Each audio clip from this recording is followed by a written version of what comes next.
Shikues të Alert, mirë mbroma. Përshëndetje nga ekrani I Ora News. Jemi kthyer në program të premte mbas afro 10 ditësh, po themi të nxehta, fundi fushatës politike, po ashtu zgjedhjet e më pas numërimi I votave. Por sigurisht në Alert nuk flasim për politikë, as për çështje numrash, as për zgjedhje, po për çështje që lidhen me jetën tonë të përditshme. Dhe do të flasim sot pikërisht për shëndetin e bimëve. 12 maj është dita ndërkombëtare e shëndetit bimëve, një ditë në fakt që është ndërgjegjësuese thirrse për ne gjithë për mbrojtjen e bimëve.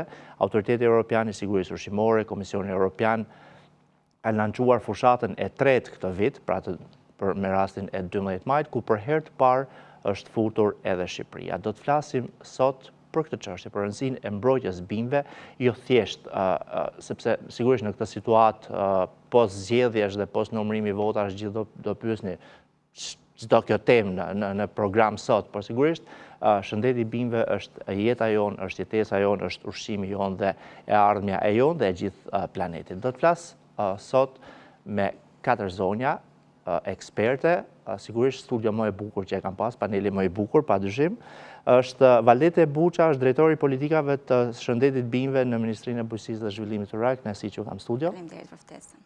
Është zonja Valbona Paluka, pika e kontaktit të EFSA-s për Autoritetin Evropian të Sigurisë Ushqimore në Shqipëri, mirë se vini në Alert. Faleminderit. Zonja Elda Çuka është përgjegjëse e sektorit mbrojtjes bimëve në Autoritetin Kombëtar të Ushqimit, kënaqësi që kam studio. Në fakt titujt I keni edhe më gjatë, por unë kam përmbledhur shkurtimisht, dhe Alba Loka është përgjegjëse e sektorit shëndetit bimëve në AKVMB, është Autoriteti Kombëtar I Veterinarisë dhe Mbrojtjes Bimëve. Faleminderit për ftesën.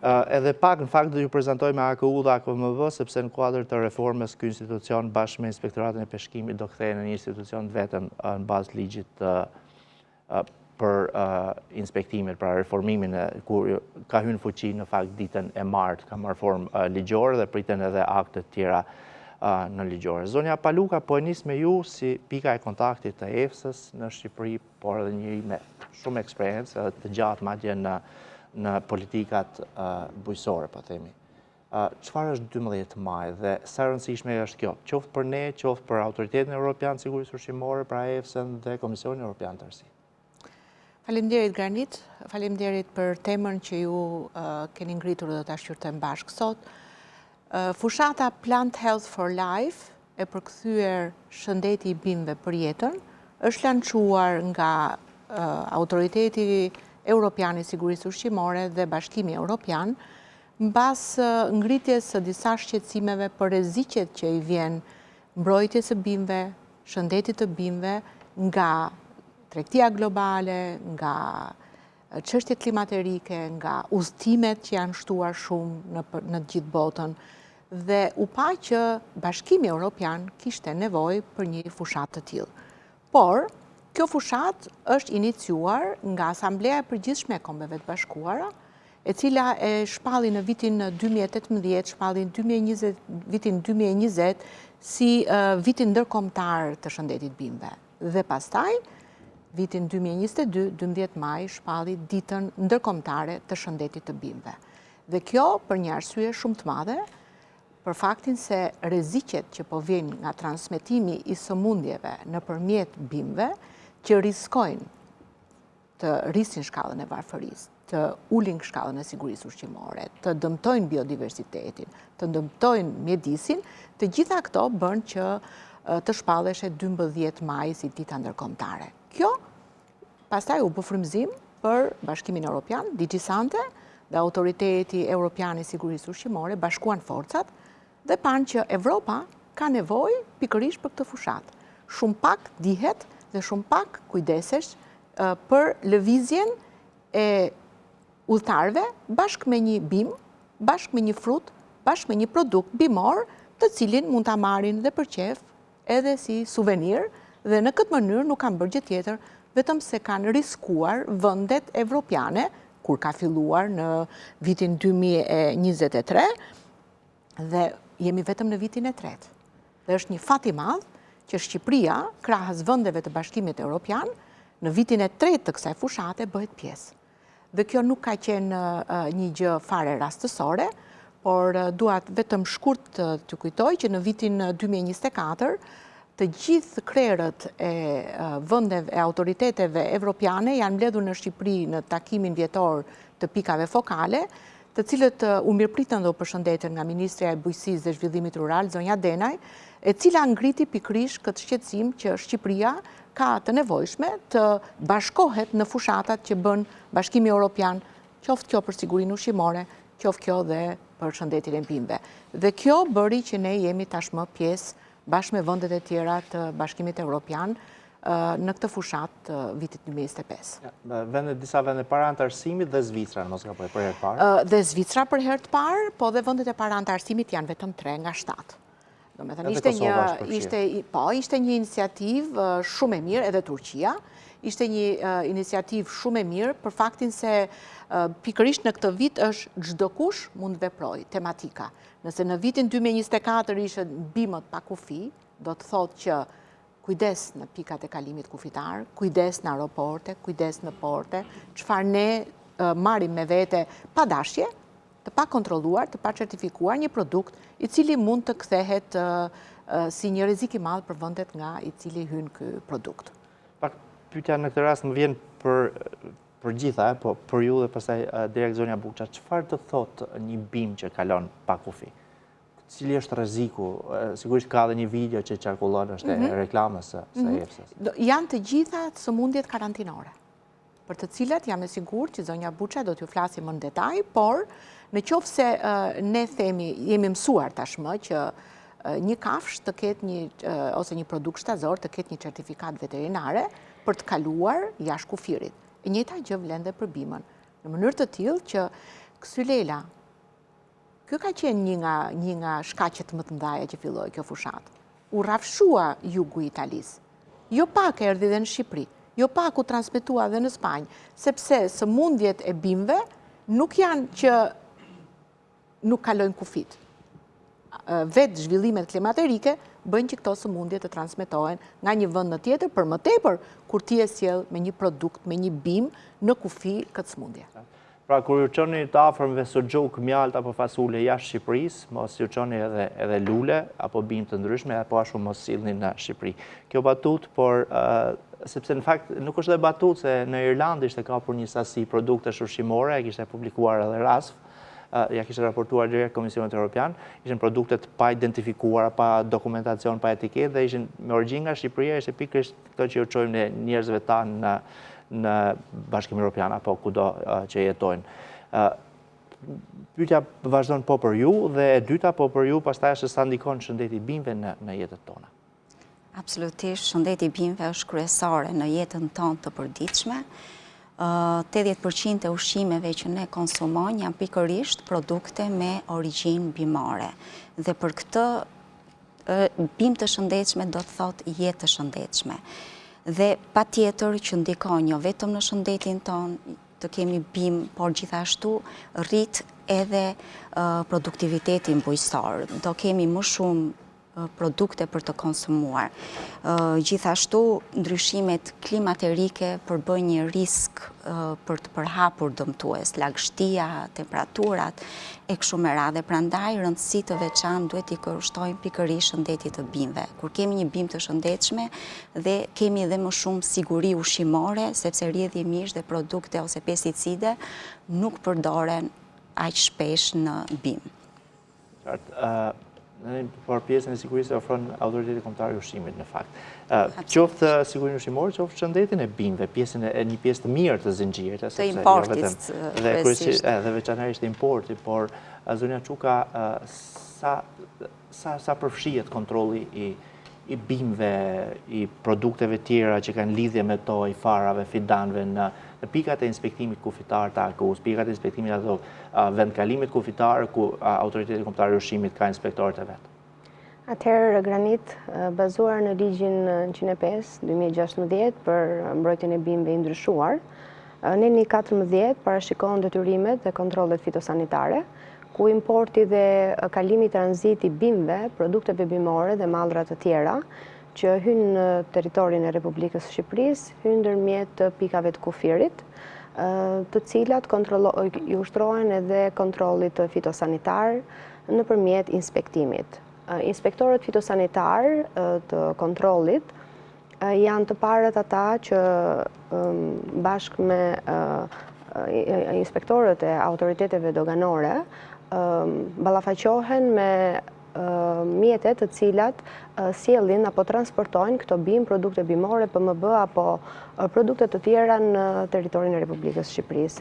Dhe përpara se të hyjnë këto produkte në Republikën e Shqipërisë, pasi i kalojnë procedura doganore, ato kalojnë nga inspektori fitosanitar në pikat e inspektimit kufitar të autoritetit kombëtar të ushqimit, ku atje kryhet kontrolli i dokumentacionit, kryhet kontrolli i identitetit dhe kontrolli fizik.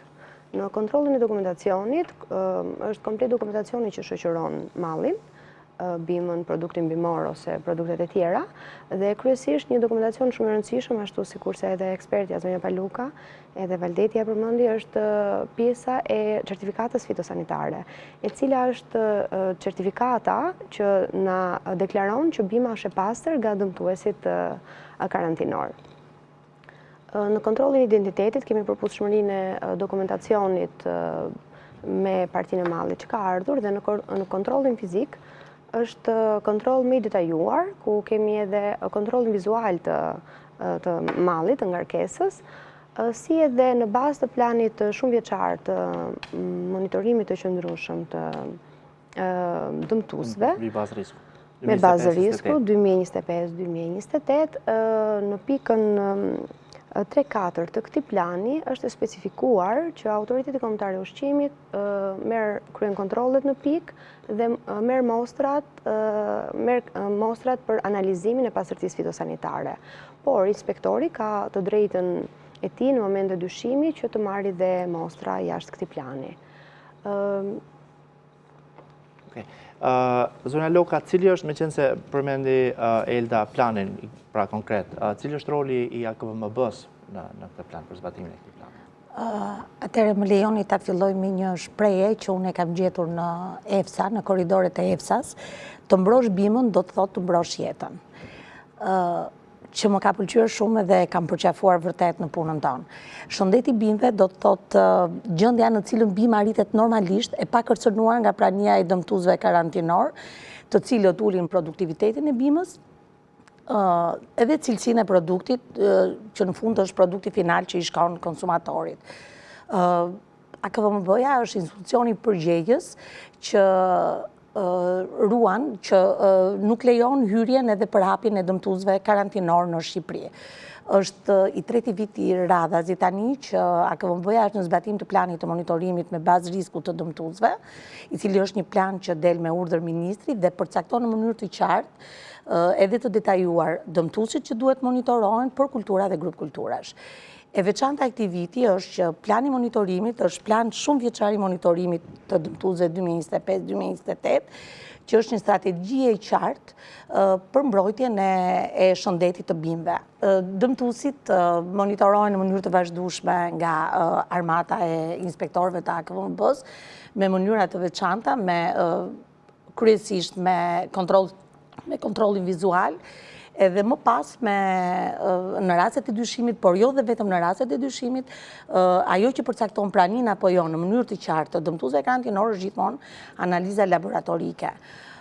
Plani monitorimit në mënyrë të veçantë ka përcaktuar të gjitha kulturat që i nështrojnë monitorimit. Janë kryesisht drufrutorët, fidanët, që prodhojnë edhe material shumësues, janë perimoret, produktet perimore cilat zënë një peshë të rëndësishme në prodhimin tonë bujqësor, janë bimët medicinale, bimët zbukuruse, dritrat, dhe në mënyrë të veçantë, plani këtij viti ka parashikuar një monitorim të detajuar për kulturën e patates. Ne dim që Shqipëria është një vend që kërkon të hapi tregjet për eksportin, dhe kryesisht ky plan i monitorimit të patates i dedikohet këtij lloj qëllimi, pra pastërtia dhe sigurimi pastërtisë fitosanitare të produktit patates, i cili do të jetë i vlefshëm për t'u eksportuar në tregjet me vlerë të lartë. Okej. Ke diçka për shtuar apo? Vetëm diçka kisha për shtuar. EFSA ka komitetet e ekspertëve dhe ka një grup të veçantë për shëndetin e bimëve, ku përfaqësues nga autoritetet kompetente janë pjesë e këtij rrjetit shkencor dhe marrin pjesë në mënyrë të vazhdueshme, sistematike në trajnime me pjesëmarrje fizike ose online për tema të ndryshme dhe pikërisht për gjithë të tema të ndjeshme, të cilat janë dhe pjesë e legjislacionit shqiptar, siç është pasaporta e bimëve, shëndeti i bimëve, të gjitha vlerësimi me bazë risku, dhe është e mundur që të bëhet një parapregatitje për të gjitha masat që merren për vlerësimin e riskut në mënyrë që menaxhimi i riskut të dalë në plan të dytë për aq kohë sa vlerësimi bëhet në rrugë shkencore dhe sipas procedurave të caktuara të Bashkimit Evropian. Si ka qenë bashkëpunimi ose edhe mënyrat e EFSA-s me institucionet shqiptare nëpërmjet jush, si pikë kontakti ose edhe direkt, po për këtë çështje, pra mbrojtjen e bimëve, por edhe për fushatën konkrete? Po, për mbrojtjen e bimëve është kjo që unë sapo shpjegova, si për mbrojtjen e bimëve, si për shëndetin e bimëve, është një grup në rrjetin e ekspertëve, ku janë jo vetëm ekspertë të vendeve të IPA-s, po janë edhe ekspertë evropian, dhe këta antarë të këtyre grupeve marrin pjesë në workshope, në trajnime, në ekspertizat të ndryshme, dhe zonja Loka dhe zonja Buça janë të dyja pjesë e këtyre rrjeteve, dhe këto updatohen me çdo gjë të re, të cilët janë detyrime dhe për ne. Ndërsa për sa i përket fushatës, fushata këtë vit, e cila natyrisht është pjesë e One Healthit, i cili është bërë edhe leitmotivi i të gjithë Europës për faktin se pa një shëndet bime, pa një shëndet kafshë dhe pa një mjedis, ne nuk kemi një shëndet njeriu të mbrojtur, plus faktorët e tjerë të sigurimit të ushqimit, jo vetëm të sigurisë ushqimore. Dhe një kompani evropiane menaxhon promovimin e kësaj fushate, dhe të gjithë pjesët e autoriteteve kompetente janë në ndërveprim me kompaninë belge, e cila bën menaxhimin e PR-it, dhe të gjitha materialet të cilët janë përgatitur për Europën, të gjitha janë në gjuhën shqipe, shkallë, po kalohen në website-in e dedikuar të EFSA-s, Plant Health for Life, ku të gjithë konsumatorët shqiptar kanë mundësi të ndjekin nga afër pikërisht këto materiale, ku për vitin 2025 vlen theksohet është mobilizimi i të gjithë aktorëve. Dhe në aktor futen edhe fëmijët e kopsheve, të shkollave, të cilët të jenë ambasadorët e ardhshëm të shëndetit të bimëve, jo vetëm në Shqipëri, por në të gjithë Evropën. Njëkohësisht edhe njerëzit që mbajnë kopshtari, sepse një pasion tëndin për kopshtarin mund ta kthesh shumë kollaj një risk për përhapjen e sëmundjeve karantinore. Kështu që të gjitha këto janë në fokus, dhe për gjithë këtë pjesë ka një kit materialesh, qofshin vizuale, qofshin materiale informuese, të cilët pasqyrohen të gjitha në website-in e EFSA-s në gjuhën shqipe. E gjejmë në gjuhën shqipe. Zonja Buça, si është legjislacioni i Shqipërisë për mbrojtjen apo për shëndetin e bimëve, dhe cilat janë masat që merrni her pas here referuar këtij legjislacioni për shëndet bimësh, për mbrojtjen e bimëve në tërësi? Atëherë, legjislacioni që rregullon fushën e shëndetit bimëve aktualisht është ligji 105/2016 për mbrojtjen e bimëve i ndryshuar, por ky ligj do jetë edhe për pak kohë, derisa ne të miratojmë ligjin e posaçëm të shëndetit të bimëve, i cili është një ligj i përafruar tërësisht me rregullorin e Bashkimit Evropian. Ky projekt ligj e kemi miratuar në Këshill të Ministrave dhe pritet miratimi në Parlament. Gjithashtu vlen të theksohet që ne her pas here amendojmë urdhrin 113 të ministrit që janë përdëmtuesit me të gjitha updatimet e fundit që ndodhen në Bashkimin Evropian. Gjithashtu, mas tjetër është që ne kemi të gjitha udhëzime teknike, si që theksoi dhe zonja Loka, që në këtë plan shumë vjeçar, që për herë të parë në Shqipëri kemi një plan shumë vjeçar, ashtu si që kërkon edhe Bashkimi Evropian të jetë, dhe kemi të përfshirë një vrojtim specifik vetëm për kulturën e patates. Dhe të gjithë legjislacionin për kulturën e patates e kemi të parafruara për të gjithë dëmtuesit kryesor të patates.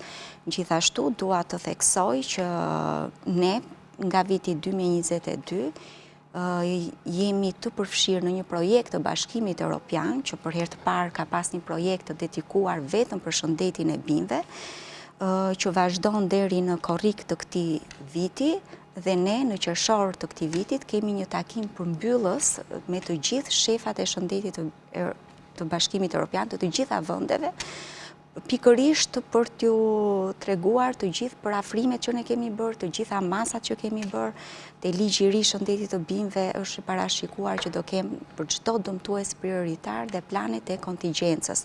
Pra, në rast të shfaqjes së një dëmtuesi të jenë edhe planet e kontingjencës për të gjithë masat që do ndërmeren hap pas hape.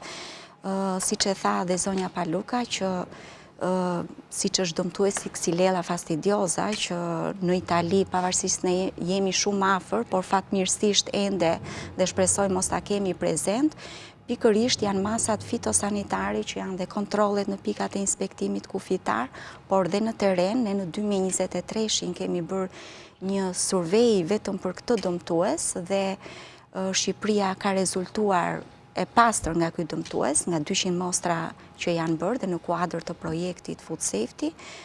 Kështu që shpresojmë në masa të repta mos të kemi përhapje të dëmtuesve. Se patatja, se është edhe bukë edhe gjellë, do të thënë ideja ka shfaqur probleme, nuk eksportojmë dot. Në fakt nuk është vetëm fokusi te patatja, por përmendet edhe për kuriozitet, edhe të atyre që na ndjekin mund të jenë kultivar patatesh, mund të jenë eksportues, nuk e di se çfarë. Sepse pikërisht kultura e patatesh është specifike, sepse ka 5 dëmtues karantinor që BE-ja nuk i pranon eksportet pa marrë statusin free për këta dëmtues, që nënkupton pikë së pari për afrimin e gjithë legjislacionit, që ne në janar të këtij vitit e kemi përmbyllur të gjithë për afrimin e legjislacionit për pataten. Hapi i dytë është monitorimi që siç kërkohen edhe nga përllogaritjet e EFSA-s që ne kemi hartuar planin e monitorimit, kërkon një marrje mostrash dhe analizim për të gjithë Shqipërinë, jo vetëm në vende të caktuara ose në shtirje gjeografike të caktuara. Dhe mbas këtij ne do kemi dhe auditim nga Bashkimi Evropian pikërisht për të marrë këtë status dhe realisht po punohet fort që dhe Shqipëria, pse jo, në 2023 për shembull kemi pas rreth 10.000 hektar të mbyllë me patate, pse jo dhe prodhuesit shqiptar të ketë mundësinë ose patate shqiptare të ketë mundësi të dalin në tregun evropian. Plus që ne kemi avantazhin që kemi pataten e hershme dhe jemi shumë konkurrues në çmim edhe në produkt, nëse ne realizojmë një produkt të cili jetë jo vetëm për vendet e rajonit në të cilin eksportohet, por dhe në vendet e Bashkimit Evropian. Është një produkt interesant për eksportin. Zonja Çuka do vi tek ju pas reklamave. Një hapësirë shkurtër publicitare, mos ju largoni nga ekrani Ora News.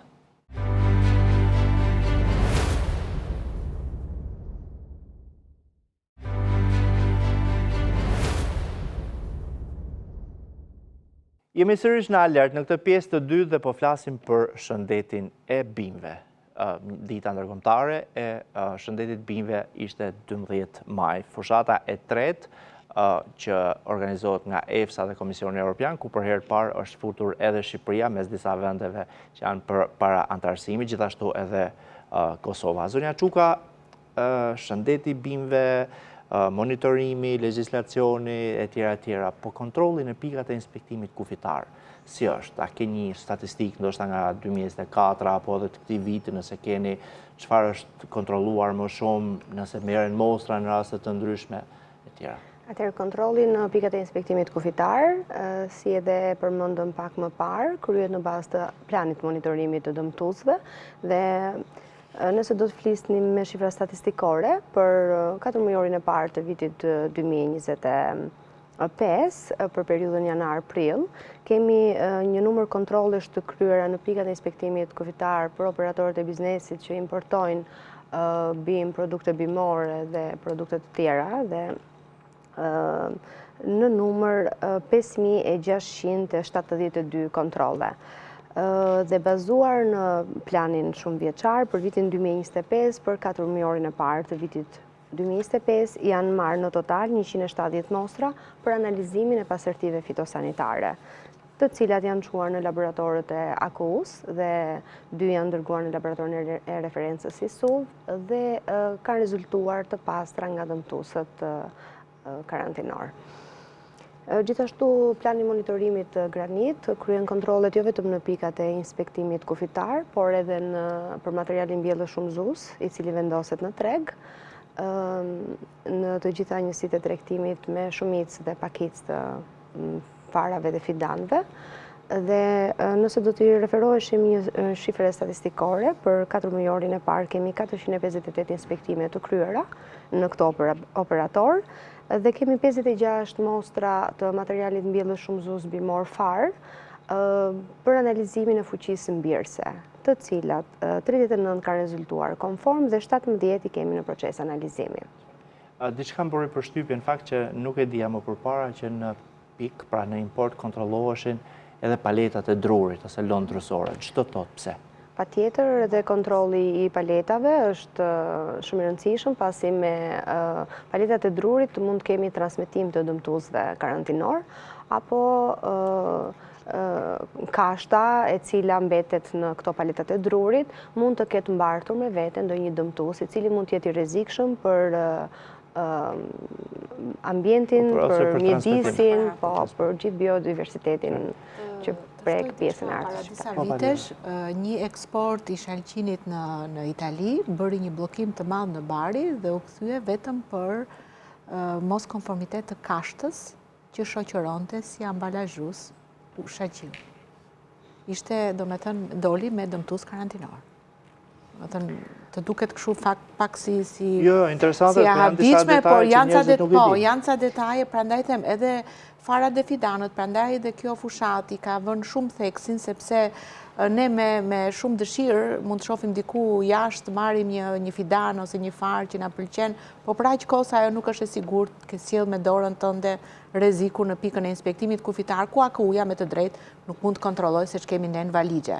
Prandaj edhe fushata është specifikisht dhe vizualisht me pamje të qarta, valigja, kujdes, mos merr bimën, mos merr farën, sepse shpesh bëhemi dhe ne si udhëtar, bëhemi pjesë e transmetimit të smundjeve të bimëve. Zona Loka, a kemi ne fermer të regjistruar, të cilët mund të jenë objekt kontrolli, nëse keni ndonjë të dhënë që sigurisht nëse do kishin ndërhyrë për ndryshe për të paregjistruar ose ndonjë, po themi, tregti ilegale në kuptimin e gjërave të vogla, e para, dhe e dyta, kur blejmë bimë, nëse dikush ka një baçe, nëse dikush do të mbjelli kopshën e vetë për fidana, si mund të dallohen qoftë nga qytetarët nëse kanë apo jo dëmtues karantinor, ose nëse duhet kërkojnë një dokumentacion e tjetër? Atëherë, në bashkëpunim me Arebin edhe me agjensitë e sanksionit, Arebin është agjensitë e këshillimit. E këshillimit. Jo, Arebin nuk është këshillimi. Rajonale, ekstensionit dhe Agjensitë rajonale të ekstensionit. Në bashkëpunim me Agjencitë Rajonale të Ekstensionit Bujqësor, natyrisht që drejtoritë tona rajonale kanë një listë të fermerëve, të cilët janë potencial në zonën ku ato funksionojnë. Fermerët potencial quhen ata fermerë që kanë prodhim jo vetëm për veten e tyre, por që kanë prodhim për treg. Një nga pikat, kjo është lista mbi të cilën ne ndërtojmë planet tona rajonale të monitorimit edhe të vëzhgimit. Kemi natyrisht një listë fermerësh të listuar që janë të lidhur me regjistrin e përdorimit të PMB-ve. Deri tani janë shpërndarë rreth 15.000 regjistra dhe pikërisht ta fermerë janë subjekt edhe i monitorimit fitosanitar gjatë punës tonë. Gjithashtu, në qershor të vitit 2024, në zbatim të udhëzimit numër 10 të Ministrit të Bujqësisë, AKVMB-ja si autoritet përgjegjës ka filluar regjistrimin e operatorëve profesionist, të cilët janë operatorë që punojnë në fushën e prodhimit të bimëve, produkteve bimore dhe objekteve të tjera. Sipas udhëzimit edhe ligjeve në fuqi janë të detyruar për të regjistruar si operator profesionist të gjitha ato subjekte që punojnë në fushën e mbjelljes, shumimit, nxjerrjes në treg, pra tregtimit edhe prodhimit për materialin mbjellës shumëzues, importin dhe eksportin e produkteve bimore. Deri tani, procesi i regjistrimit AKVMB-ja është përgjegjës për këtë proces regjistrimi, është përgjegjës për mbajtjen e regjistrit kombëtar të operatorit profesionist. Ky proces ka ecur shumë mirë, deri tani të themi ka ecur shumë mirë. Janë të regjistruar deri tani 660 operator profesionist, të cilët theksojnë që janë operator që dalin në treg, që eksportojnë, pra janë operator të rëndësishëm, prej të cilëve në kuadër edhe të bisedës që theksoi dhe zonja Buça, për patatën, prej të cilëve janë 215 eksportues dhe prodhues të produkteve të patateve. Pra ne tani më kemi një listë të fermerëve e cila updatohet dhe shtohet rregullisht, por ne kemi një listë konkrete mbi të cilën e bëjmë planet tona të monitorimit. Është pikërisht ky monitorimi fitosanitar, pra monitorimi dëmtuesve karantinor i këtyre fermerëve dhe fermerëve të tjerë, e cila çon pastaj në certifikimin fitosanitar të ngarkesave që janë për eksport. Është ky monitorim që është baza, janë specialistët tanë që bëjnë monitorimin dhe pastaj ky produkt certifikohet dhe shkon për eksport. Ku më lejoni të theksoj që vetëm për janar-prill të vitit 2025 ne kemi 6.998 ngarkesa me bim për eksport, në pjesë më të madhe cilët rreth 60% prej tyre janë për vendet e BE-s, ose 11% më shumë se viti 2024 e njëjta periudhë e vitit 2024. Dhe pyetja e dytë ishte se si mund të njohim ne fidanet ose po themi bim të ndryshme nga dëmtuesit karantinor. Atëre, e para më lejoni të nënvizoj që në ambient edhe në natyrë ka shumë dëmtues, ka shumë insekte, ka shumë, por jo të gjithë janë dëmtues rrezikshëm, jo të gjithë plotësojnë kushtet për qenë karantinor, sepse një dëmtues karantinor është një dëmtues kryesisht i pahasur në vend, por që shkakton një dëm të madh ekonomik, sepse dëmi i dëmtuesit karantinor ky është shkakton produktivitetin, e ul produktivitetin, ul edhe të ardhurat për fermerët edhe për. Kështu që për të qenë të saktë edhe në kuadër të definicionit për dëmtuesit karantinor, dëmtuesi karantinor nuk ekzaminohet me sy. Janë shenja që vetëm specialistët mund t'i dallojnë dhe është analiza laboratorike ajo që e vë të saktë praninë e tyre. Natyrisht që ka dëme që një specialist kryesisht i shikon tek fidanët edhe tek produktet që janë për të shtuar, shikon formën e gjethes, kërcellin e zhvilluar, ndërsa tek fruti kryesisht nuk është se dallohen dëme tek fruti i gatshëm në treg. Pra kur ju doni të bleni moll apo lule shtrydhe nuk është se dallohet prania e dëmtuesit karantinor. Jo, në flas të bimët. Ajo, bimët, atëre bimët kanë një mas paraprake dhe mira është që ata që merren në fushën e shtimit të produktit duhet certifikojnë fidanët dhe ata që blejnë produkt për ta shtuar duhet të marrin gjithmonë fidan të certifikuar, të cilët kanë kaluar hallkat e kontrollit edhe certifikimit të tyre. Pse quhet karantinor? Jam edhe unë kurioz, dëmtues karantinor. Atëre unë u përpoqja t'ju a them, dëmtuesit karantinor. Se quhet konkretisht karantinor? Po, sepse janë dëmtues të cilët nuk janë prezent në vend. Pra për momentin nuk janë prezent në vend, por prania e tyre do shkaktonte dëm shumë të madh ekonomik, do ulte shumë prodhimin dhe do shkatronte gjithë bimësinë. Qartë. Në këtë rast, shembulli është Xylella fastidiosa, që është një dëmtues karantinor shumë i madh i cili shkakton shkatrim të gjithë plantacioneve të mëdha me ullinj apo dhe bimë të tjera që janë. Qartë.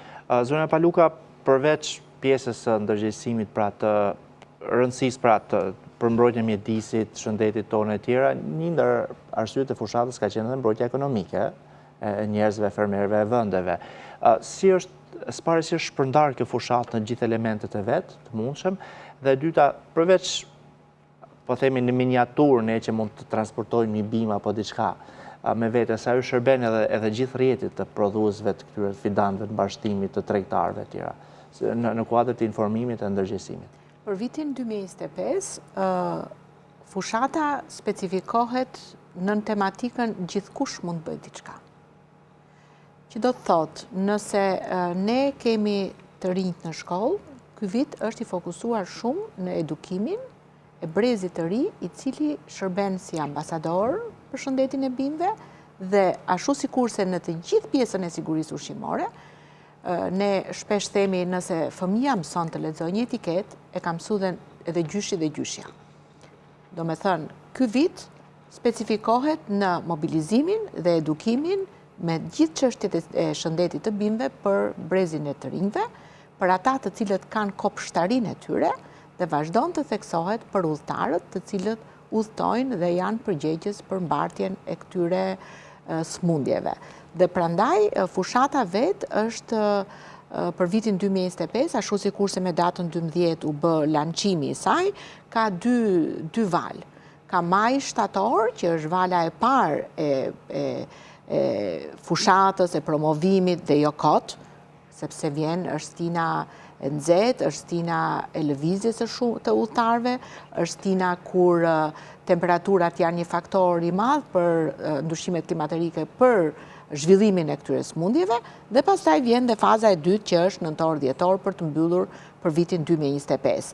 Dhe për të gjithë materialet të cilët janë të disponueshme, të dy autoritetet dhe tre autoritetet kanë të gjitha materialet vizuale për t'i shpërndar në nivel shkollash, në nivel të rinjsh, në universitete, në mënyrë të tillë që të rritet ndërgjegjësimi për shëndetin e bimëve. Sa i rëndësishëm është ai, tash jo vetëm për sigurinë ushqimore, por për sigurimin e ushqimit. Ja, për të siguruar të ushqimit. Dhe kjo ka qenë një ndër gjërat kryesore që Kombet e Bashkuara panë që varfëria rritet, dhe ne cënojmë shumë shpesh nëpërmjet gjërave të vogla në dukje, siç është shëndeti i bimëve, kërcënojmë edhe sigurimin e ushqimit. Dikush më thot her pas here që unë nuk përdor ChatGPT-n, sepse serverat e tyre harxojnë aq shumë ujë dhe energji sa ka njerëz që nuk kanë qasje në ujë. Është e vërtetë. Energjisë, po në ujë nuk kanë qasje, pra të siguruarit e ujit. Është e vërtetë dhe thonë të paktën kur kam lexuar në media që ju lutem, edhe nëse e përdorni, mos u lodhni duke i thënë 100 herë faleminderit, se 100 herë faleminderit është e barabartë me ujë që kërkon sistemi për i serverave. Zonja Buxha e përmendje edhe zonja Paluka në fakt pjesën e ndryshimet klimatike e tjera, por situata globale, qoftë bazuar në studime të ndryshme apo raporte të ndryshme, a pritet ose a mund të ketë të tjera rrisje nga dëmtues të bimëve dhe cilat janë masat që mund të parashikojë Ministria e Bujqësisë për t'i përballuar bashkë me institucione? Shumë e vërtet në fakt dhe pyetje me vend që siç e theksuam dhe më parë që ndryshimet klimatike apo shtimi i udhëtimeve ndërkombëtare, por jo vetëm kaq, por në Shqipëri turizmi nga viti në vit po pëson një rritje të konsiderueshme dhe për këtë fakt themi që shtohet risku për të hyrë në vendin tonë apo për të përhapur dëmtues karantinor. Çfarë mund të bëjmë? Dhe kjo që po bëjmë sot është një gjë shumë e mirë në funksion të shëndetit të bimëve, siç e tha dhe zonja Paluka që motoja e kësaj fushates është që gjithkush mund bëj diçka, pra dhe ne këtu po bëjmë diçka, sepse Granit jo vetëm në Shqipëri, por edhe në vendet e Europës apo më gjerë, qytetarët nuk janë të mirë informuar rreth rëndësisë që ka shëndeti i bimëve në jetët e tyre. Ajo që ne mund të ndihmojmë të gjithë është pikërisht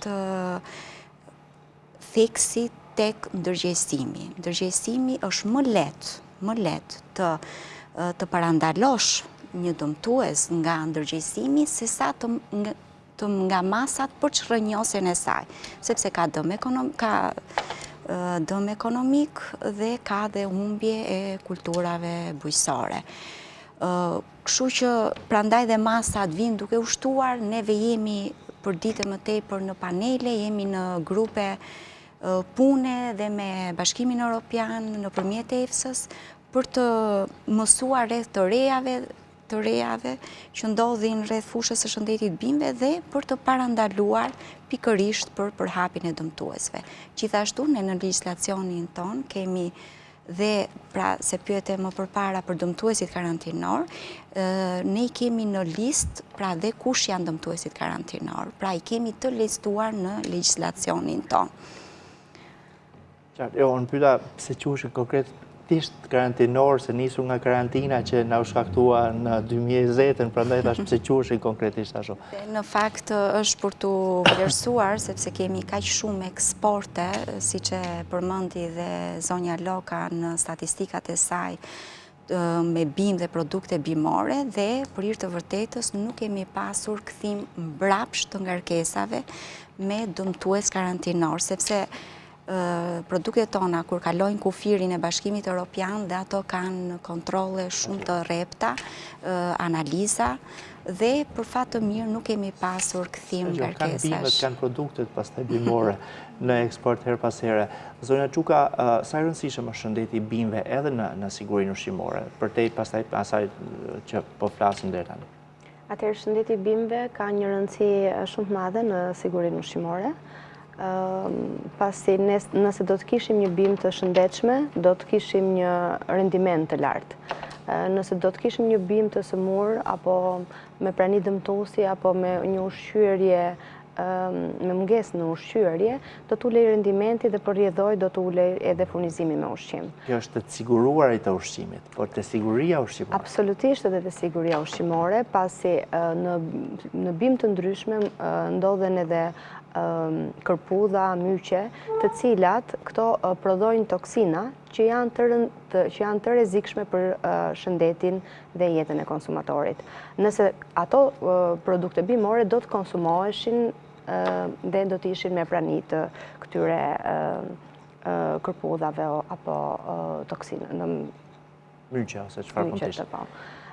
Gjithashtu, e rëndësishme është edhe përdorimi i pesticideve. Nëse një bimë do të ishte e sëmur ose e infektuar mbi kufin kritik, ajo do të kërkonte më shumë përdorim të produkteve të mbrojtjes bimëve.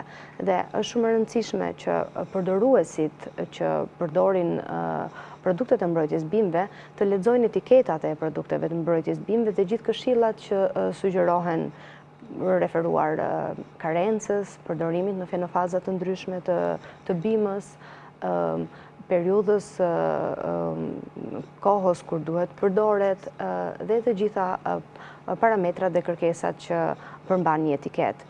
Gjithashtu, të gjithë operatorët profesioniste dhe fermerët të cilët prodhojnë qoftë për kopshtin e tyre, për konsum familjar, por edhe ato që prodhojnë për tregun e brendshëm apo edhe për eksport, patjetër duhet të kenë dhe të konsultohen me agronomin për të marrë konsultat e nevojshme që i duhen, kur duhet ta përdori këtë PMB, sa herë duhet ta përdori, domethënë numrin e përdorimeve, fenofazën dhe për gjithë pjesën e zhvillimit të vegetacionit të bimës. Ata që janë duke na parë nga shtëpia, aktualisht mendojnë çfarë do thonë këta, po na mbysin në helme, po na mbysin në pesticide, pra PMB e tjera. Mos është një moment edhe ky i sotme që t'ju themi njerëzve që pa PMB, produktet mbrojtjes bimëve, ose e thonë ndryshe pesticide, nuk ka më as bimë, as prodhim, sepse janë të domosdoshme, të pashmangshme. Sepse kur thonë ja produkt me pesticide, sigurisht pa pesticide nuk rritet më, asgjë nuk prodhon, mjafton të jenë brenda limiteve. Mos është një moment ky që edhe njerëzit ta kuptojnë që s'ka më produkt pos përdorë pesticide. Në bujqësinë e zhvilluar Granit është futur përdorimi i qëndrueshëm i metodave të integruara për dëmtuesit, e cila kjo është edhe ardhmja e bujqësisë, por nuk mund të themi që nuk do të kemi përdorimin e produkteve të mbrojtjes bimëve, pasi kemi disa dëmtues të cilët luftohen nga preparate kimike, të cilat janë të licencuara, Jo vetëm për dëmtuesit, në tërësi për të pasur dhe prodhim. Të cilat janë, patjetër që po, të cilat janë të miratuara nga Bashkimi Evropian dhe prodhohen dhe nga kompani shumë prestigjioze, për mos bërë çështje reklama, shumë nuk po përmend emër, por janë ato kompani të cilat prodhojnë edhe medikamentet për antibiotikët për shëndetin e njeriut. Granit, që nga momenti se si është iniciuar në Bashkimin Evropian vitin 2023 dhe kur Kombet e Bashkuar dhe Bashkimi Evropian konkluduar që qytetarët, konsumatorët, populatat, fermerët në vendet e Bashkimit Evropian kanë nevojë për këtë lloj fushate, për të rritur njohuritë e tyre për shëndetin e bimëve, për të rritur njohuritë e tyre për pasaportat e bimëve, për praktikat e mira se si blien fara, fidana, se si mund të lëvizësh me tokë, tregon që kjo është një qasje europiane që problemet me shëndetin e bimëve janë problemet të cilët hasen edhe në Shqipëri, hasen dhe në vendet e Bashkimit Evropian dhe shkojnë paralelisht me përdorimin e produkteve të mbrojtjes bimëve. Por nëse ne do të arrijmë të menaxhojmë mirë shëndetin e bimëve, të menaxhojmë mirë përdorimin e qëndrueshëm të produkteve të mbrojtjes bimëve për cilën ka një strategji Shqipëria, të menaxhojmë mirë fletoren e fermerit për përdorimin e pesticideve, po flas më shqeto, pesticideve gjatë gjithë periudhës deri në vjelje në kohën e karencës, të gjitha këto bëjnë që konsumatori të vetë ndërgjegjësohet, po njëkohësisht dhe fermerët, për të plotësuar ciklin për të pas një produkt i cili nuk ka mbetje të pesticideve të lejuara në produktin final. Sepse këto metoda ne nuk bëjmë asnjë shkencë, prandaj dhe autoritetet tona marrin pjesë në këto komitete të EFSA-s, ku nuk është gjë tjetër vetëm se është vlerësimi i riskut, vetëm se shkencë si ne të kemi mundësinë të parandalojmë që të kemi sa më pak përdorim pesticideve dhe pastaj mbetje në produktin final. Alba, në punën tuaj të përditshme të inspektorëve të AKVMB-s, gjatë inspektimeve, trajnimeve, informimeve tjera që bëni, se pastaj në pjesën e tretë po ndalemi pak edhe tek fushata e institucioneve shqiptare, a ka nga ata që her pas here shprehin edhe habi apo ngrenë supet, për ta thënë më thjesht, për shumë çka që nuk e kanë ditur ndoshta për mbrojtjen e bimëve gjithmonë? Një nga drejtimet e punës tonë është edhe trajnimi i vazhdueshëm dhe kualifikimi i vazhdueshëm i stafeve tona. Trajnimi është një nevojë e pashmangshme që është e detyrueshme për gjithë dhe është e nevojshëm për gjithë. Në përgjithësi, deri tani, specialistët tanë janë të një nivelit të mirë dhe të kënaqshëm, dhe kjo çon edhe tek rezultatet e mira që tham, edhe për dëmtuesit karantinor, edhe për evidentimin e tyre, dhe nuk na ka ndodhur deri tani që të ketë ndonjë specialist që të ngresh supet edhe të habitet për shpjegimin apo për një dëmtues të ri. Jo specialist, ndonjë tregtar, importues, eksportues, pra po themi subjekte tregtare më shumë. Subjektet janë shumë subjekte jo në fakt. Është çik kështu si fermer, a hyni në ferm? Në ferm hyn, pri ta gjejë tash. Shkojmë në reklama e kthehemi pas pak. Çojmë sepse po, ishte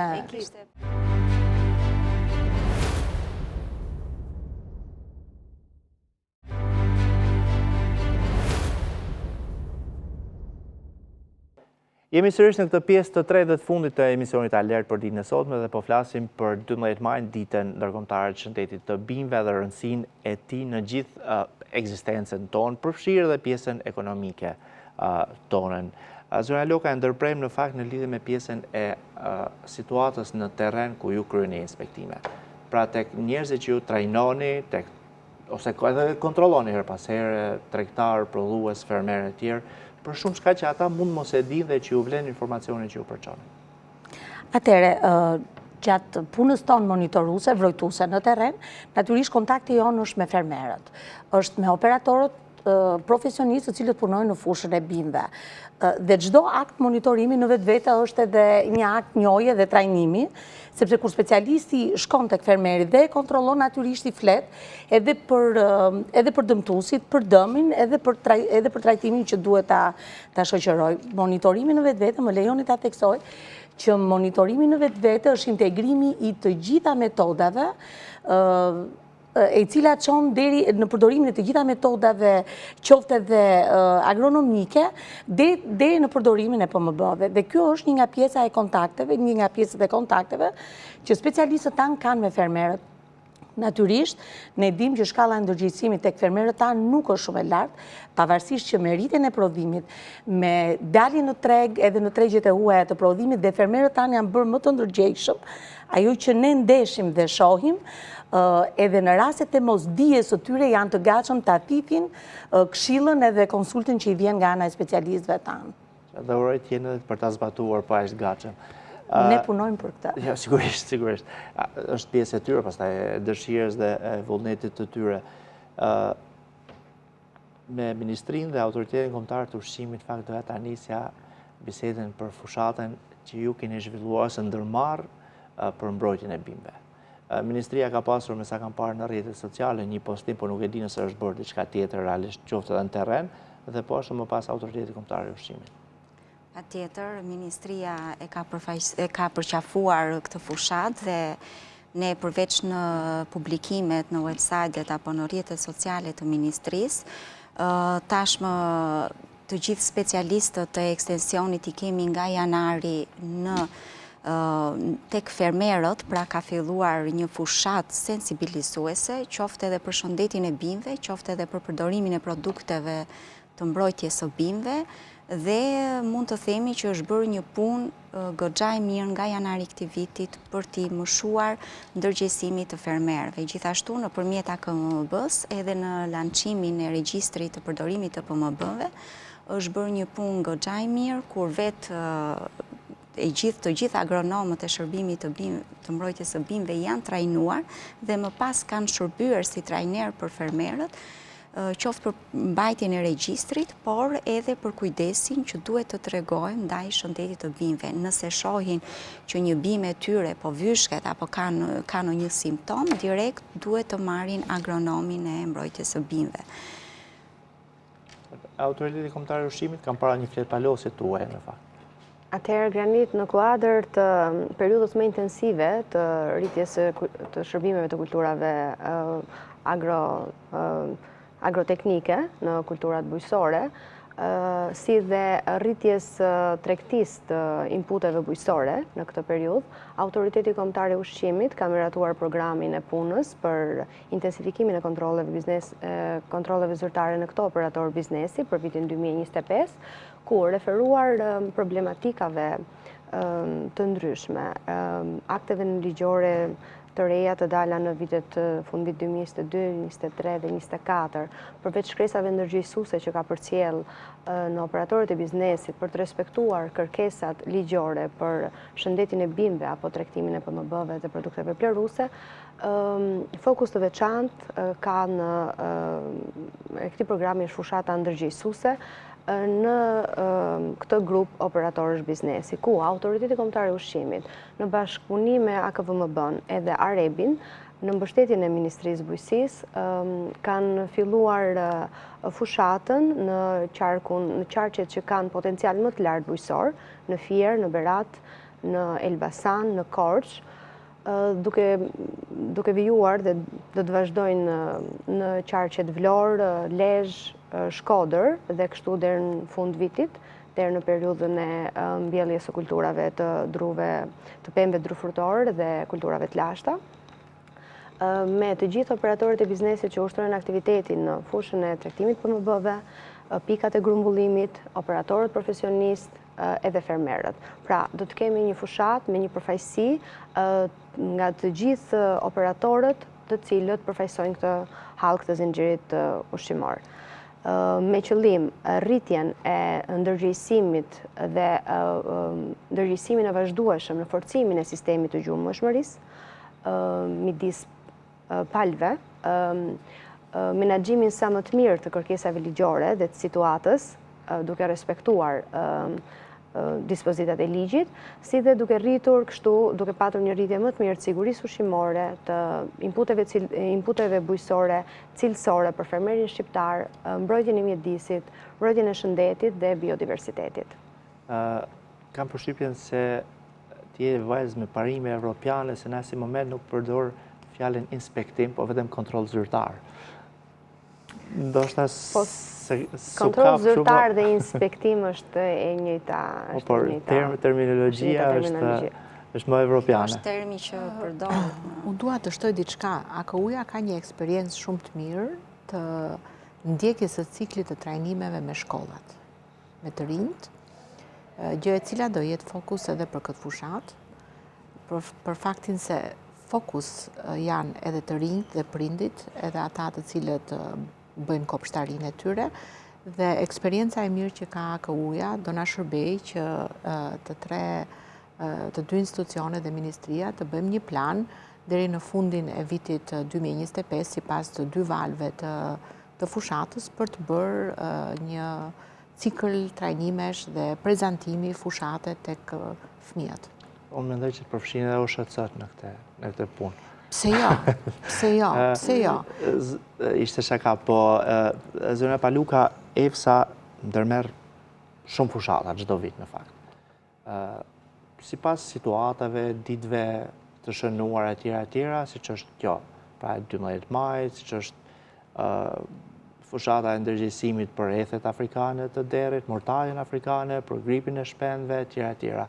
A është përfshirë Shqipëria në gjitha këto fushata, sigurisht, dhe institucionet tona më pasa, a i përgjigjen për ndërgjegjësimit që bën EFSA për të reaguar edhe ato. Dhe sigurisht edhe gjithë palët pasaj grupet e interesit. Unë do të flasë për eksperiencën time për kaq kohë sa unë jam pikë fokale.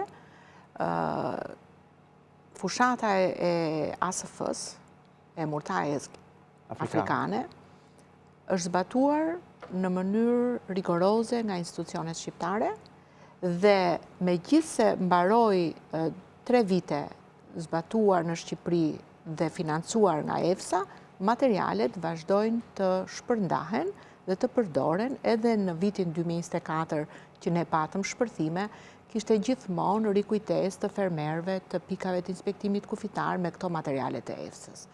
Ndërsa për vitin 2025, përveç kësaj fushate që ne sot po flasim, është dhe Safe to Eat, është dhe një fushat ku Shqipëria është e përfshirë si një ndër vendet e IPA-s krahas vendeve të Bashkimit Evropian. Këto janë 2 fushata paralele, të cilët financohen nga EFSA dhe nga DigiSante, dhe me lejoni t'ju them në një takim të fundit që kishin të gjithë institucionet që përfshihen në një sounding board ku edhe delegacioni evropian i Shqipërisë është pjesë, u theksua dhe u vlerësua shumë që vendet e IPA-s, siç është Shqipëria, marrin pjesë në këto 2 fushata.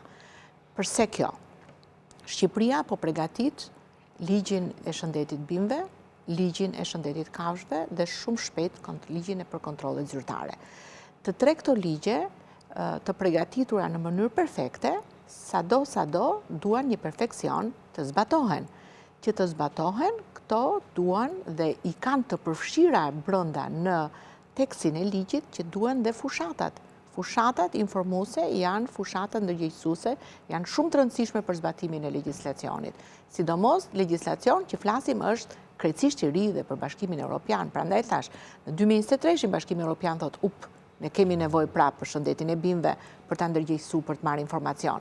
Kështu që kur ne në vitin 2025 jemi në fazën që po e bëjmë këtë ligj, ne po i paraprim me të tilla fushata që të jetë jo një gjë e re më për konsumatorin, as për fermerin, as për institucionet, por njëkohësisht plotësojmë dhe një detyrë shtëpie, e cila në gjithë këtë fazë që ne po themi të para antarësimit deri të antarësohemi, kemi disa ushtrime të tilla të cilët ne duhet të zbatojmë.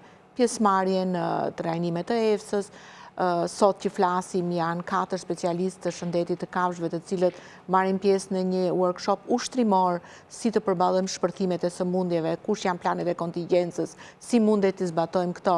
Të gjitha këto na paraprin ne për të qenë të përgatitur për zbatimin e këtyre ligjeve që për hir të vërtetës janë të vështirë në draftim, të vështirë shumë në zbatim, dhe që kërkojnë një periudhë, sepse shumë shpesh ne themi ligji, institucioni, pse se zbatoj, është proces. Dhe këto fushata që EFSA dhe Digisante organizojnë zbashkuri, i paraprind Shqipërisë për të përgatit për këtë fazë. Ama edhe transpozimi imi njëherëshëm, pastaj nisja e zbatimit e vështirëson zbatimin, dhe më thëmë, transpozimi si pas BE-s, ne jemi her pas herë në kushte të ndryshme, të tjera. Tashmë ka faza tranzitore, tashmë ju keni drejt, sepse ne edhe kemi bërë gabime, kur kemi bërë legislacionin, unë gjithmonë i referohem vetes time, kur është hartuar ligji ushqimit në 2008 me zellin e madh për të qenë që bëm një ligj dhe aq kishim kulturë, dhe unë gjithmonë them, kur njeriu ka kaluar një periudhë, thot kam qenë i vogël, nuk është turp të kesh qenë i vogël, po është turp të mbetesh i vogël, aq dinim dhe futëm se haroj me njerë zbatimin e hasapit, hasipis, si byrektoria, dhe pastaj u kthyem hapa mbrapsh. Tashmë është rregulluar procedura legislative, tashmë kemi më mbështetje në hartimin e akteve ligjore dhe ka dhe periudha tranzicioni, sepse ne nuk mundemi dot, bile ka periudha tilla tranzicioni, siç po ka edhe Mali Zi, që thot 5 vite mbasi hysh në BE, futet ky nen fuqi, ose 4 vite, futet kjo pjesë e aktit ligjor, siç janë përmirësimi i stabilimenteve, qumshti, etj. Të gjitha këto kërkojnë hapa tranzitore. Po e nis me ju, duke qenë se po shkojmë në fund dhe po vazhdojmë në të kundërt të akrepave të orës, me sot doni ju kohë, por në kuptimin e një thirrje ndërgjegjësuese për gjitha palët në shëndetin e bimëve. Ajo që unë dua t'i bëj thirrje të gjithëve është shëndeti i njeriut është fundori i një zinxhiri. Shëndet bime, shëndet kafshëve, mjedis. Të gjitha këto çojnë për siguri ushqimore dhe sigurim ushqimi. E theksoj sepse ne shpesh nga institucionet në cilët bëjmë pjesë, jemi shumë të fokusuar te siguria ushqimore, patjetër siguria ushqimore është e rëndësishme, por ka dhe sigurim ushqimi.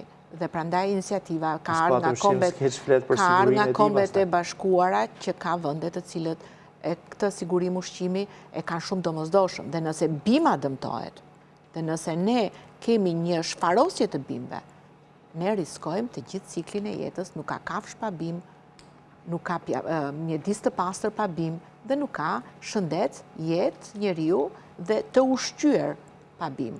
Kështu që unë, për mua, është një thirrje për të gjithë konsumatorët, qofshin këta konsumatorë të institucioneve, se para se të jenë institucion janë konsumatorë, qofshin këto shkollat, qofshin këto turistët që lëvizin dhe dalin jashtë Shqipërisë, të bëjnë kujdes në mënyrë të tillë mos sjellin në Shqipëri ato probleme dhe ato smundje të cilët do të ishin shumë të dëmshme dhe do të riskonin të gjithë ciklin e jetesës. Zona Luka. Si target të punës, me qenë se ne kemi fermerin dhe prodhuesin, operatorin profesionist, do t'i bëja thirrje fermerit, të tregoj të kujdesshëm në blerjen e fidanit, të marrë gjithmonë fidan të certifikuar, të bashkëpunoj rregullisht me specialistin e mbrojtjes së bimëve, të jetë i hapur ndaj këshillave, të jetë i hapur në përdorimin e të gjitha të zbatimit të gjitha masave për parandalimin e hyrjes dhe të përhapjes së dëmtuesve kryesisht karantinor, duke zbatuar të gjitha masat e integruara deri dhe në përdorimin e PMB-ve kur është e nevojshme. Por dhe kur të përdorin PMB, të përdorin PMB të regjistruara sipas listës dhe gjithmonë sipas përshkrimit. Pra unë do theksoja fort bashkëpunimin me specialistin e mbrojtjes së bimëve, të hapur për ta dëgjuar, të hapur për të bashkëpunuar, të gjithë bashkë shkojmë për një prodhim të sigurt nga ferma në Tavolin pastaj. Elda? Atëherë, bimët janë organizmat gjalla, bimët janë jetë, ne varemi prej tyre, duhet të mbrojmë ato, të mos i keq përdorim ato në trajtimin me kimikate, produkte plëruse, por t'i trajtojmë ato ashtu sikur se ne trajtojmë ushqimin që duam të kemi mbi tavolina, për të mbrojtur shëndetin tonë dhe planetin tonë. Dhe fundit ju Vale. Atëherë unë duhet të bëj një thirrje të gjithë publikut që të bëhemi frymëzues për të tjerët, për të folur çdo ditë, qoftë në familjet tona, qoftë në shkollat, kudo për shëndetin e bimëve, bimë të shëndetshme, si që thash, kemi jetë të shëndetshme, gjithashtu të shpërndaj mesazhin kudo dhe të tregojmë udhëtar të kujdesshëm. Gjithashtu do theksoja, sepse tashmë dhe blerjet online, si që blejmë produkte, ka dhe që blejmë bimë ose online, duhet të blejmë vetëm nga burime të besuara dhe vetëm të pajisura me certifikat fitosanitare, sepse certifikata fitosanitare është i vetmi dokument zyrtar që provon që bima është e pastër nga dëmtuesit. Unë ju falenderoj që ishit në alert, ishte kënaqësi që bisedova me ju. Shikues nderuar, ky është fundi i programit për ditën e sotme, një alert për shëndetin e bimëve, për mbrojtjen e shëndetit bimëve, sigurisht në një situatë as pak të përshtatshme për diskutuar për çështje të tilla për shkak të situatës zgjedhore, do t'ju thoja që mbroni bimët, mbrojmë shëndetin tonë, janë shumë të rëndësishme se sa numrat dhe emrat atyre të cilët zgjidhen, diskutohen edhe janë pjesë e diskutimeve tona të përditshme. Do të shihemi të premte në ardhshme në 21, mos harroni, alert ritransmetohet të shtunën në 13:30. Deri atëherë, mirupafshim.